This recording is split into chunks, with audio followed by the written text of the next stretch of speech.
जय हिंद साथियों, brotherhood defence academy के इस डिजिटल प्लेटफॉर्म पर आप सभी का स्वागत है। मैं राजेंद्र भाटी इस ब्रदरहुड डिफेंस एकेडमी के चैनल पे आप सभी का स्वागत करता हूं। जैसे कि हमारी जो वीडियो हो रही थी पेपर सोल्यूशन की, जैसे कि 2021 का पेपर सोल्यूशन मैंने आपको करवाया था और इसमें ही जो 2021 वाला पटवारी का अपन ने देखा था, आज भी वही पेपर है पर आज अपन थोड़ा अलग तरीके से उसको पढ़ने का प्रयास करेंगे। जैसे कि मैं आपको प्रश्न पहले बोर्ड पे बताऊंगा, उसके बाद ही उसका सोल्यूशन होगा और सोल्यूशन एक दमदार करेंगे। एक बार वीडियो को शेयर कर देना, आप जितने भी विद्यार्थी वीडियो को लाइव देख रहे हैं वो शेयर कर देना वीडियो को, ताकि उनको भी इस प्रश्नों का लाभ मिल सके और ये प्रश्न आपको किसी न किसी एग्जाम के अंदर जरूर देखने को मिलेंगे। आज का जैसे पहला ही प्रश्न है, वो प्रश्न है कि राजस्थान में एक उत्पादक क्षमता के आधार पर भूमि का प्रकार है। मतलब इन्होंने क्या है, भूमि का प्रकार आपसे पूछ रखा है, जिसका नाम है, मैं बता देता हूं बोर्ड पे, भूमि का प्रकार है हकत और बहत। ये हकत और बहत एक प्रकार की भूमि है और उत्पादन भूमि होती है, इसका ये प्रकार है। तो मैं आपको बताना चाहूंगा कि ये भूमि जो है वो, इसका आंसर जो है वो क्या होगा। इसने पूछा है उत्पादन की एक भूमि है हकत और बकत, तो ये उत्पादन भूमि हकत और बकत है, ये है क्या, है ना। तो ये क्या है, गांव के समीप चक भूमि होती है, यानी गांव के समीप क्या होती है, गांव के समीप चक भूमि है कोई, उसको क्या कहते हैं, हकत और बहत कहते हैं। अब मैं आपसे एक अलग प्रश्न करना चाहूंगा, जिसमें होता है कि बोलाई कर, एक बोलाई कर होता है, एक होता है सिंचाई का कर होता है। भाई सिंचाई का कर होता है, इसका नाम है अभियाना, अभियाना कर। ये प्रश्न आया था एक बार एग्जाम के अंदर कि अभियाना जो कर है वो किस प्रकार का कर होता है। तो अभियाना कर एक सिंचाई पर लगने वाला कर है। और आपने देखा ही होगा हमारे राजस्थान के अंदर बहुत किसान आंदोलन हुए, जैसे कि सबसे बड़ा किसान आंदोलन आपने देखा है बिजोलिया किसान आंदोलन। सबसे बड़ा बिजोलिया किसान आंदोलन है जो हमारे चला था 1897 से, है ना। वो सबसे बड़ा किसान आंदोलन है। वो हुआ क्यों है, क्योंकि आपको पता है कि बिजोलिया का ठिकानेदार था अशोक परमार। उसने बिजोलिया की क्या की थी, स्थापना की थी। किसने, अशोक परमार ने। तो लाटा, कुंता, ये सभी किसी प्रकार के भूमि पर फसलों पर लगने वाले कर थे। तो इसके अंदर आपने पढ़ा है जैसे बिजोलिया किसान आंदोलन है, बिजोलिया किसान आंदोलन,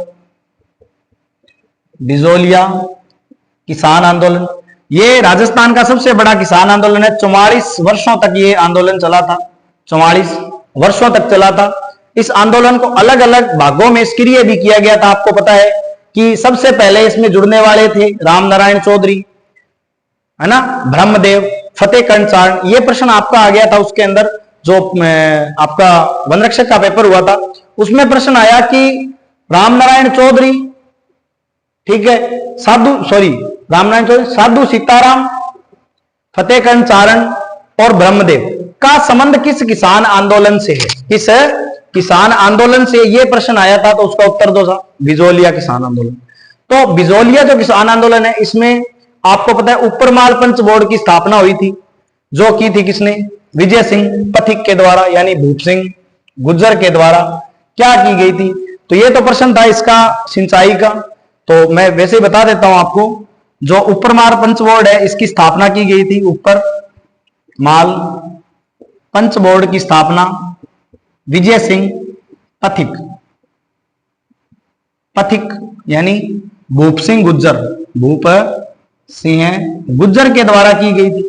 यह भी आप ध्यान रखना। उसके बाद अगर आपसे पूछा जाए तो यहाँ पे 5 या 13 रुपए का एक कर लगाया जाता था इस ठिकाने के अंदर, उस कर का नाम है चौरी कर। ये अभी एग्जाम के अंदर आया चौरी कर। तो पूछ ले राजस्थान में चौरी कर किस रियासत में लगाया गया था, मेवाड़ रियासत में, और पूछे किस ठिकाने पर था, तो वो था बिजोलिया के अंदर, और लगाने वाला था कृष्ण सिंह। कौन था, कृष्ण सिंह। अब कृष्ण सिंह ने इसको कब लगाया था, तो जब कृष्ण सिंह का शासन मेवाड़ में था, उस समय जो तारीख यानी कि माह था, वो मतलब जो सन चल रहा था वो 1903 का था, यानी कि 1903 में चौरी कर राजस्थान के अंदर कृष्ण सिंह के द्वारा लगाया गया था। अब एक 1906 के अंदर भी कर आया, जब कृष्ण सिंह की मृत्यु हो जाती है मेवाड़ में, तो उस समय राजस्थान में कर लगाया जाता था, उस कर का नाम है। इसके बाद शासक बना था एक कौन, पृथ्वी सिंह। पृथ्वी सिंह शासक बना था। तो उस शासक जो पृथ्वी सिंह बना था उसने 1906 में कौन सा कर लगा दिया था? तलवार बंधाई या उत्तराधिकार कर। तो ये हमारा प्रश्न यहां से करों से संबंधित था। थोड़ा कंप्लीट करने की कोशिश करेंगे क्योंकि वीडियो बहुत ज्यादा लंबी हो जाती है, इससे डिटेल बहुत है भाई, है ना। अभी प्रश्न आया है कि 56 का मैदान जो है वो कौन सी नदी बनाती है। यानी कि मैं आपको बताना चाहूंगा, देसी तरीके से अपन इसको करने की कोशिश करेंगे और मैं अथक प्रयास करूंगा आपको इसमें कुछ ना कुछ सिखाने की। तो आप वीडियो को शेयर करना और जो विद्यार्थी वीडियो को पहली बार देख रहे हैं मेरे चैनल को सब्सक्राइब कर लेना, क्योंकि अभी मैं राजस्थान में माही नदी लेके आने वाला हूं, तो आपको सब्सक्राइब करना पड़ेगा। अब बात होती है कि 56 का मैदान। अब मैदान किसी ना किसी नदी के द्वारा बनाया जाता है। तो मैं आपको बता देता हूं, हमारे यहां एक पहाड़ी है जिसका नाम है महू या मेहद। मेहद झील से एक नदी या पहाड़ियां है, यहां पहाड़ियां अममोरू की पहाड़ियां, अममोरू की पहाड़ियां। यह विंध्याचल का भाग है। विंध्याचल जो पर्वत श्रेणी है भारत के मध्य में, विंध्याचल, सतपुड़ा, अजंता, लोरा, इनका भाग है ये। इससे एक नदी का उद्गम होता है जिस नदी का नाम है माही नदी। ये माही नदी राजस्थान में प्रवेश करती है खांडू बांसवाड़ा से। कहां से? खांडू बांसवाड़ा अपना जो जिला है उससे प्रवेश करती है राजस्थान में माही नदी। तो ये माही नदी जब राजस्थान में प्रवेश करती है उसके बाद जाती है बांसवाड़ा और प्रतापगढ़। तो बांसवाड़ा के अंदर जो ये मैदान का निर्माण करती है, उस मैदान का नाम ही क्या है? 56 का मैदान। अब ये 56 का मैदान ही क्यों नाम है इसका? क्योंकि यहाँ पे 56 गांवों का एक समूह है जो इस मैदान की तलहटी यानी कि इस नदी के मैदान में फैला हुआ है। इसी कारण इसका नाम क्या है? 56 का मैदान। अब ये प्रतापगढ़ के अंदर एक मैदान बनाती है जिसका नाम है कांठल का मैदान। कांठल का मैदान। अब ये तो इसकी स्ट्रक्चर है राजस्थान में गुजरने की। अब मैं एक बार आपको पूरी माही नदी बता देता हूं ताकि आपका कोई भी प्रश्न इससे गलत न हो और माही का कोई भी प्रश्न आपका छूटे नहीं। तो बात करेंगे माही नदी। माही नदी, अब माही नदी का एक तो होता है उद्गम, एक होता है संगम। संगम ठीक है। उद्गम तो हमने पढ़ा है कहां से? मेहद झील। मेहद झील। और पहाड़ियां कौन सी? विंध्याचल। विंध्याचल जो हमारी कहां है? एमपी के अंदर, है ना। यहां से इसका उद्गम होता है। संगम कहां है? खंबात की खाड़ी में। खंबात की खाड़ी में। और ये खंबात की खाड़ी अरब सागर। तो प्रश्न आ जाए कि माही नदी अपने जल का विसर्जन कहां करती है? तो सबको पता है अरब सागर में करती है। उसके बाद अगर आपसे पूछा जाए, क्या पूछेगा कि माही नदी का प्रवाह क्षेत्र बताओ। प्रवाह, तो बात आए राज्यों की, तो राज्य तो अपने कौन कौन से हो जाएंगे? MP plus RJ Rajasthan plus आपका गुजरात, प्लस गुजरात। थोड़ा नहीं दिखे तो बता देना भाई, गुजरात। और उसके बाद राजस्थान के जिले पूछे तो, अब राजस्थान के कौन से जिले? राजस्थान के जिले पूछे तो जिलों में अगर बात की जाए तो जिला है आपका एक तो पहला ही बांसवाड़ा, उसके बाद डूंगरपुर, उसके बाद प्रतापगढ़, प्रतापगढ़, उसके बाद डूंगरपुर। देखो रटने वाली कोई भी चीजें नहीं है। अगर आप शिद्दत से इसकी तैयारी कर रहे हैं किसी भी एग्जाम की, उसमें अपना 100% दीजिए, सफलता आपको सुनिश्चित मिलेगी, ऐसी कोई बात नहीं है। ये चीजें वही है जो अक्सर एग्जाम में आती है। ये हाल ही में किसी एग्जाम में प्रश्न आया हुआ है। अब बात आती है इस नदी के उपनामों की। उपनामों की, तो उपनामों की बात करें तो ये दक्षिण भारत की एक तो स्वर्ण रेखा है, दक्षिण राजस्थान की, दक्षिण राजस्थान की स्वर्ण रेखा है। कौन सी रेखा है? स्वर्ण रेखा है। अब आदिवासी भील जनजाति इसके आसपास रहती है, तो आदिवासी भील जनजाति की गंगा भी है। तो आदिवासियों की क्या है? आदिवासियों की गंगा भी है, गंगा भी है। और कांठल के मैदान का निर्माण करेगी तो कांठल की गंगा भी है ना, कांठल की गंगा भी है। और उसके बाद 56 के मैदान का निर्माण करेगी तो 56। अब इस नदी के किनारे मैं आपको बता देना चाहता हूं कि एक बहुत बड़े मेले का आयोजन होता है जो कि भील समुदाय यानी जनजातियां करती हैं। उस मेले का नाम है बेणेश्वर, बेणेश्वर धाम। ये बेणेश्वर धाम जो है, यहां मेला भरता है माघ पूर्णिमा को। जो हमारे हिंदी माह है ना, उनके माघ पूर्णिमा के दिन ये मेला भरता है। और ये मेला आदिवासियों का कुंभ कहलाता है और दक्षिणी राजस्थान का भी कुंभ है ना। कुंभ आपको पता है 4 सालों से भरता है, उसी प्रकार इनको संज्ञा दी गई है। ये भी ध्यान रखना। आपको जैसे इस वीडियो के माध्यम से पढ़ाया जा रहा है, ऑफलाइन जो बैच अर्जुन बैच हमारा चतुर्थ श्रेणी के लिए चल रहा है, उसी बैच में आपको इसी प्रकार से पढ़ाया जाता है। वहां थोड़ी फैकल्टी अलग है क्योंकि उसमें आपको नोट्स भी दिए जाते हैं। यहां मैं प्रॉपर आपको नोट्स बनवा रहा हूं।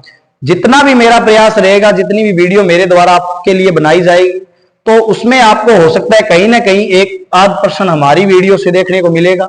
अगर आएगा तो इसी कंटेंट से आएगा, वरना किसी के कंटेंट से भी नहीं आएगा। ठीक है, यही है, सभी यही पढ़ा रहे हैं, हम भी यही पढ़ा रहे हैं। वीडियो को ज्यादा से ज्यादा शेयर कर देना। अब बात करते हैं, बेनेश्वर धाम तो हो गया, उसके बाद इसके उपनाम भी हो गए। अब बात आती है नदी पर बांध। अब बांध से क्या होता है कि पीने के पानी, सिंचाई और बिजली के लिए बांध बनाए जाते हैं। नदियों के ऊपर बड़े बड़े बांध है। आप मेरे को कमेंट में बताना कि विश्व का सबसे बड़ा बांध कहां, किस देश में और कहां है और किस नदी पर है। उस बांध का नाम यानी डैम का नाम भी मेरे को बताना। आपके कमेंट की मैं प्रतीक्षा करूंगा। और बात करते हैं अभी इस पर बांध, तो मैं बांध बता देता हूं एक बार। माही नदी के ऊपर जो पहला ही बांध है, उस बांध का नाम है माही बजाज सागर बांध। कौन सा? माही बजाज सागर बांध, जो कि राजस्थान का सबसे लंबा बांध है। 3091, कितना है? सॉरी 3109 ये मीटर इस बांध की लंबाई है। यानी मैं बांध लिख देता हूं, कौन सा है? माही बजाज सागर। देखो भाई, प्रश्न अभी अपना इतना ही था भी, कौन सा बांध यानी कि कौन सी नदी 56 का मैदान बना रही है। मैंने आपको पूरी नदी करवाई है, तो वीडियो हो सकता है लंबा हो जाए। अपन इस वीडियो को शॉर्ट भागों में देखने की कोशिश करेंगे, छोटे छोटे इसके भाग बनाएंगे, पार्ट बनाएंगे, ताकि आपका प्रश्न एक रिवीजन हो जाए। तो माही बजाज सागर बांध है राजस्थान का सबसे लंबा क्या है रे? बांध है। क्या है? बांध है। कितना लंबा है? लगभग 31,009 मीटर लंबा, ये यानी 3109 मीटर लंबा बांध है। और राजस्थान का सबसे लंबा नदी कौन सी है? माही नदी है। और ये जो है ना बांध है का बांसवाड़ा। अब प्रश्न आया आपका किसमें? पशु परीक्षर की परीक्षा जो हाल ही में हुई है, रिजल्ट की प्रतीक्षा अभ्यर्थी कर रहे हैं। और आपका उसमें चयन किस प्रकार से होगा, किस प्रकार से नहीं होगा, वो अपने को जब रिजल्ट घोषित होगा उसमें पता चलेगा। प्रश्न आया कि माही बजाज सागर बांध परियोजना किन राज्यों की संयुक्त परियोजना है? संयुक्त परियोजना है। तो मैं बता देता हूं, ये संयुक्त परियोजना है MP plus Rajasthan. MP plus Rajasthan, जिसमें 55% भाग किसका है? MP का है। 45% भाग किसका है? राजस्थान का है।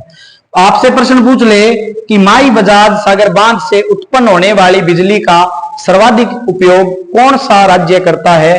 तो 100% जो यूज है बिजली का, वो हमारा राजस्थान करता है। इसके बाद में इसके ऊपर एक बांध है सोम कागदी पिकअप बांध। ये बांध भी बांसवाड़ा के अंदर इसी नदी पे है। अब बड़ी बात करेंगे थोड़ी। उसके बाद गुजरात के अंदर इस पर एक बांध बना हुआ है कानड़ा बांध। कडाना बांध है इसका वैसे नाम, कडाना बांध। तो ये मैंने नदी आपको करवा दी माही नदी, जो पूरी डिटेल मैंने आपको बताने की कोशिश की है। अब जो आपका नेक्स्ट प्रश्न है, अपन देखने की कोशिश करेंगे कि कौन सा प्रश्न है। अब प्रश्न है आपका कल्चर से। और कल्चर से क्या प्रश्न है कि दामनी जो है वो महिलाओं का कोई एक वस्त्र है, आभूषण है। तो ये पूछा है कि दामनी क्या है? दामनी, तो मैं दामनी से आपको क्लियर कर दूं, ये राजस्थानी महिलाओं का एक पोशाक है, यानी ओढ़नी का प्रकार है। दामनी क्या है? एक प्रकार की क्या है? ओढ़नी का प्रकार है। एक होता है दामन। ये दामन जो है ये होती है अंगूठी का प्रकार है। अंगूठी का प्रकार है। और उसके अलावा कुछ नाम मैं और लिखना चाहूंगा, जैसे कि पीपल पत्थर। ये महिलाओं के किस अंग का आभूषण है? तो कान का आभूषण। एक आता है गजरा। ये देखना भैया, गजरा हाथ का है, कोई बालों का मत कर देना। जो बालों का गजरा होता है वो फूलों से निर्मित होता है। और ये जो गजरा हाथ वाला है ये हमारा स्वर्ण यानी सोने से निर्मित होता है। उसके बाद मैं आपको बताना चाहूंगा पिछवाइयां क्या है। तो ये नाथ द्वारा जो राजस्थान के राजसमंद जिले की एक तहसील है, इसके अंदर एक मंदिर बना हुआ है, श्रीनाथ जी का मंदिर। श्री नाथ जी का एक मंदिर बना हुआ है। इस मंदिर, यह है कृष्ण का मंदिर है, कृष्ण भगवान कृष्ण का मंदिर है। इस मंदिर के पीछे, मूर्ति के पीछे एक पर्दा लगा होता है जिसपे चित्रण किया होता है, उसी को कहते हैं पिछवाइयां। क्या कहते हैं? पिछवाइयां। तो पिछवाइयां कहां की प्रसिद्ध है? अब कुछ मैं आभूषण से संबंधित अगर आपको बताना चाहूं तो आभूषण में एक हेमेल आभूषण पूछा गया। हेमेल, यह हेमेल कहां का है? गले का आभूषण है। थम्मणे आभूषण पूछा गया है, थम्मणे आभूषण पूछा गया है, गले का आभूषण।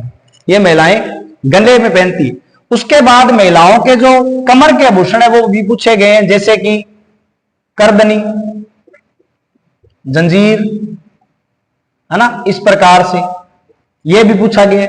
उसके बाद अगर आपसे पूछा जाए दांत के आभूषण, ये लिख लेना भाई वीडियो को पॉज करके, दांत के आभूषण, तो रखन,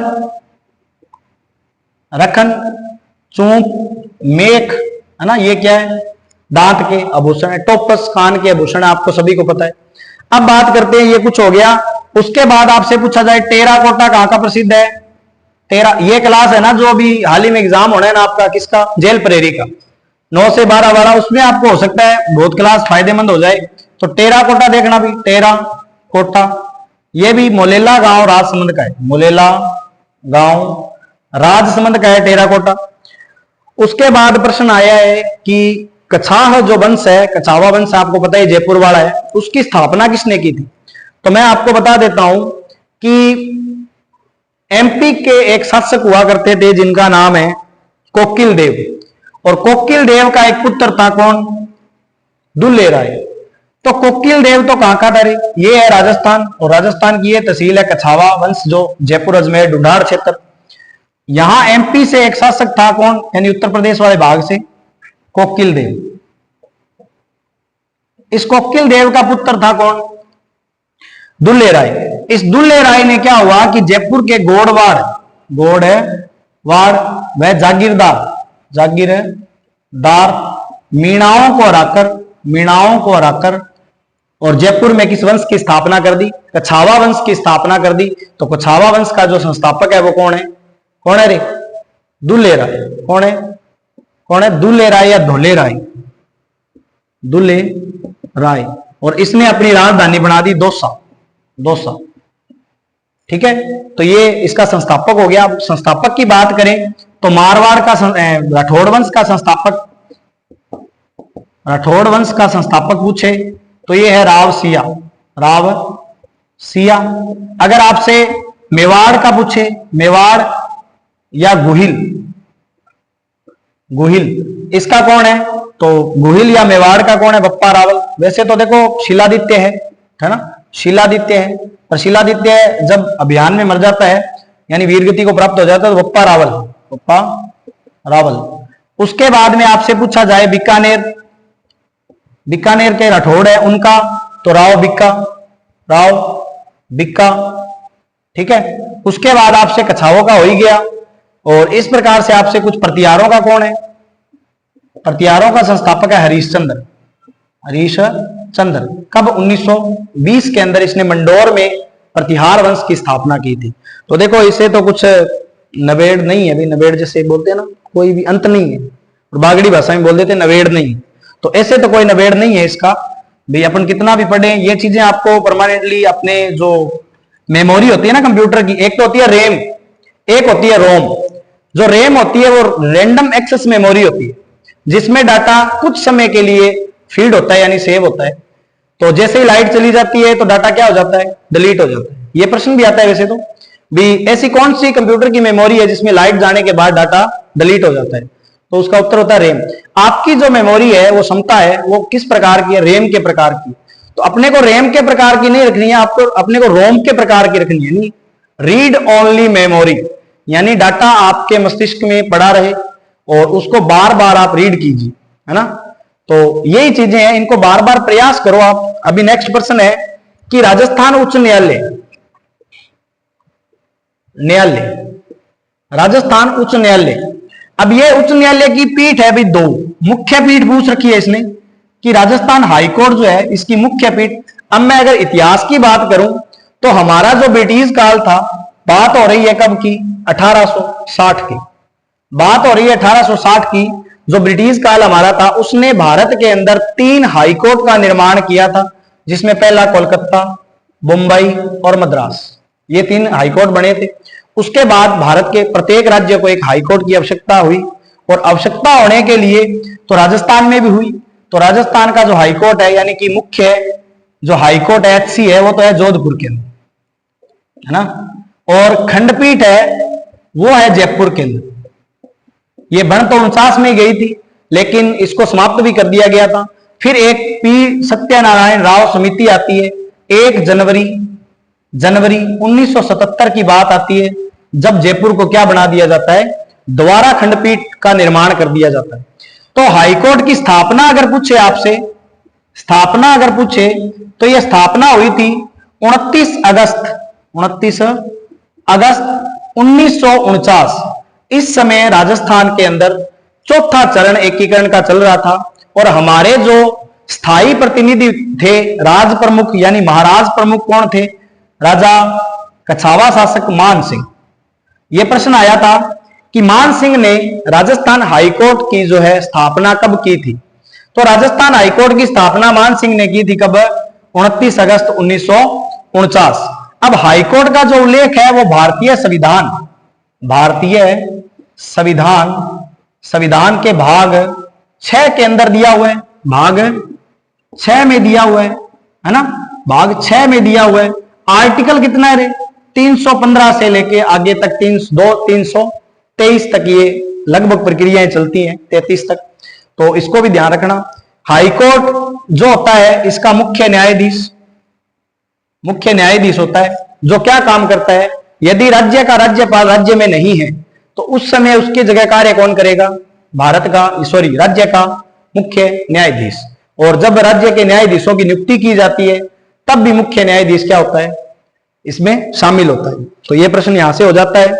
और इसके बाद प्रश्न है आपका, कुछ पुस्तकों से प्रश्न है, तो हो सकता है ये प्रश्न आपके लिए बहुत अच्छा है, क्योंकि इसमें कम से कम मैं आपको 10 से 20 पुस्तकें ऐसी बताऊंगा जो आपके किसी न किसी एग्जाम में तो आई हुई और आगे भी किसी न किसी एग्जाम में आएंगी।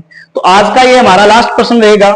कल यहीं से वीडियो शुरू करेंगे, और ज्यादा से ज्यादा वीडियो को आप शेयर करना, ताकि अभ्यर्थियों तक ये चीजें पहुंचे, उनको पता चले कि एग्जाम किस प्रकार से आता है, किस प्रकार से उसका सोल्यूशन किया जाता है। तो मैं आपको बता देता हूं, इसने पहली पुस्तक पूछ रखी है राधा पुस्तक किसकी है। अब देखो ये नई पुस्तक है राधा। दूसरी पूछ रखी है मरु मंगल, कौन सा मंगल, मरु मंगल। तीसरी पूछ रखी है बांथा रो भूगोल, बांथा में भूगोल, यानी भूगोल को क्या कर रखा है, बांथों के अंदर कर रखा है। अब मैं आपको बताना चाहूंगा कि जो पहली पुस्तक है राधा, जो राधा आपकी पुस्तक है, ये पुस्तक है आपकी सत्य प्रकाश जोशी जी की ये पुस्तक है। और जो मरुमंगल है, ये पुस्तक है आपकी किसकी, तो ये है सुमेर सिंह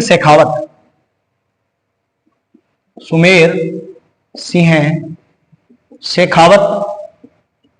और जो लास्ट बाथा में भूगोल बचा है, वो है हमारा हरीश भादवानी। ये तो हो गई अपनी पुस्तकें, कुछ आधुनिक पुस्तकें।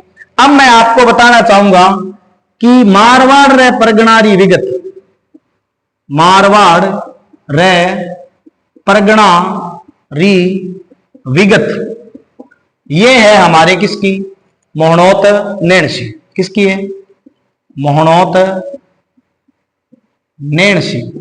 इसी की एक और है, कौन सी है, तो मोहनोत नैणसी री ख्यात, मोहनोत नैणसी री ख्यात। अब मैं आपको बताना चाहूंगा सूरज प्रकाश, ये किसकी है, करणी दान। वंश बाखर, ये किसकी है, सूर्यमल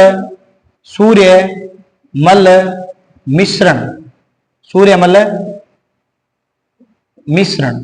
ये आपको प्रत्येक कोई ना कोई एग्जाम है जिसमें स्टैटिक पूछा जाता है राजस्थान से रिलेटेड, उसमें आपको ये काम आने वाली है। चंद्रवरदाई की पुस्तक है, वरदाई की पुस्तक है पृथ्वीराज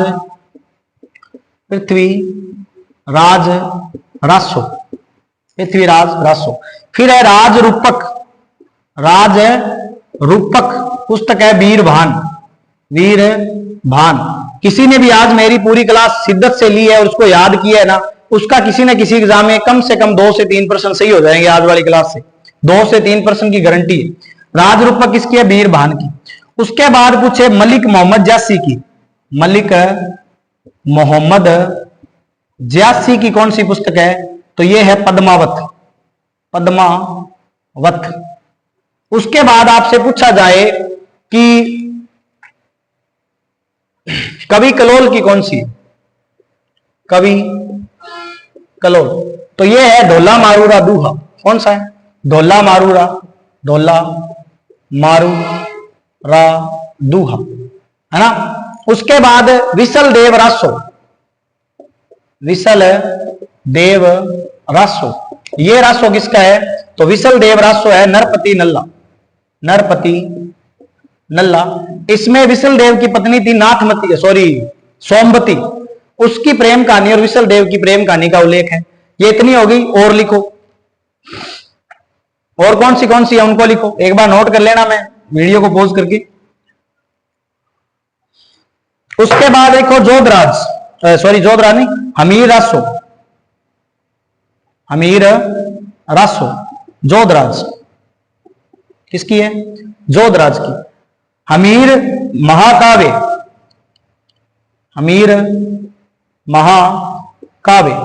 किसकी है? नयन चंद्र सूरी।